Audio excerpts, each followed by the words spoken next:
Doctor, you hit on the third leading cause of death in the United States, and I'm sure most of us could figure it's either heart-related or cancer or diabetes, things like that. Can you clue us into what that is and why?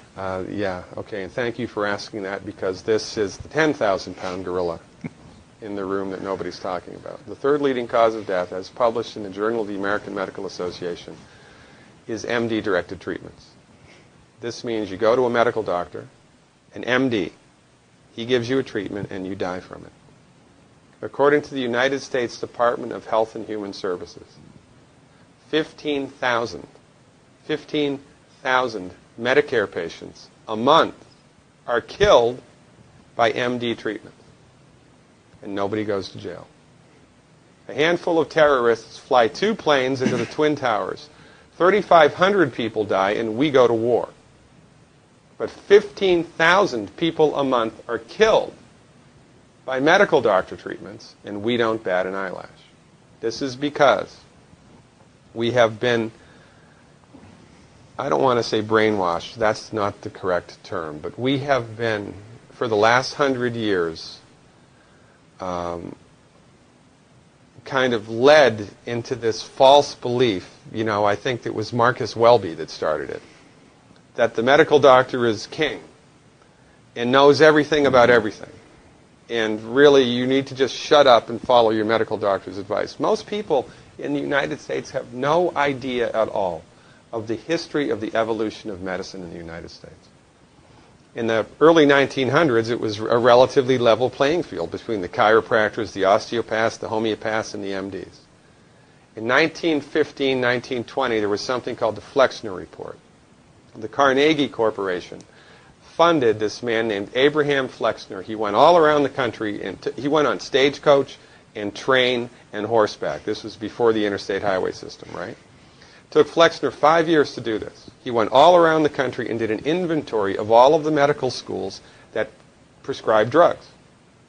He brought the list back to the Carnegies, who owned drug companies, and then the Carnegies and the Rockefellers gave millions of dollars of free money to the medical schools and hospitals in the United States that were prescribing drugs.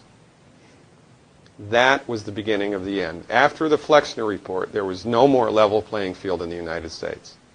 And the MDs started a juggernaut that's taken off. Most people in the United States think that the predominant medicine here, MD-directed pharmaceutical medicine, we think that those guys are top dog because their therapeutics are better than the homeopaths or the naturopaths or the chiropractors. It's not. They're in the driver's seat because of political and financial coalitions that were built at the turn of the century that most people have no idea of at all. And it's a gigantic problem. And I mean, it's crazy, right? It's the third leading cause of death. And yet, when the government makes noise about messing with people's insurance, everybody freaks out. Mm-hmm. And that's a whole other thing to talk about, isn't it? Because what is medical insurance? When you buy medical insurance, what are you doing? You're betting that you're going to get so sick you will not be able to afford it. Mm-hmm. Right? Yeah. Right. And then, so you pay good money every month to gain access to a system of medicine that's the third leading cause of death in the United States. We need our heads examined, quite frankly. That's why we give, Dr. Wallach and myself collectively, we give 400 free lectures a year. And we're building a grassroots network because people don't know this. I mean, people, I come to my lectures and they look at me and say, couch potatoes live longer? Medical doctors, the third leading cause of death? You know, what's going on here? We're like the people, you know, in Galileo's time saying, hey, everybody, you know, it's the sun that's at the center of the solar system, not the Earth.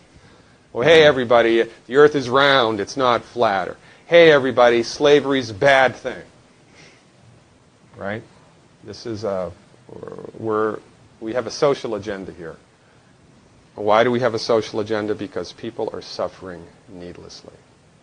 You wouldn't believe, as God is my witness, you would not believe the things that I've seen people recover from in holistic medicine. The body's ability to fix itself is remarkable. And most of the time, all that the body needs to do that is the raw materials that it needs to do that. And we need to stop eating food that's hurting the body. You know, if you put diesel fuel in an unleaded engine, even if it's a brand new Ferrari, it's going to run like crap if it runs at all. And there's nothing wrong with the car, it just had the wrong fuel. It's the same with the human body. You give the human body the raw materials that it needs, clean up the diet, Superman, Superwoman. And you know, if you don't get to super status, then at least your blood pressure normalizes, at least your arthritis goes away, at least your anxiety and panic attacks go away, and you can sleep through the night.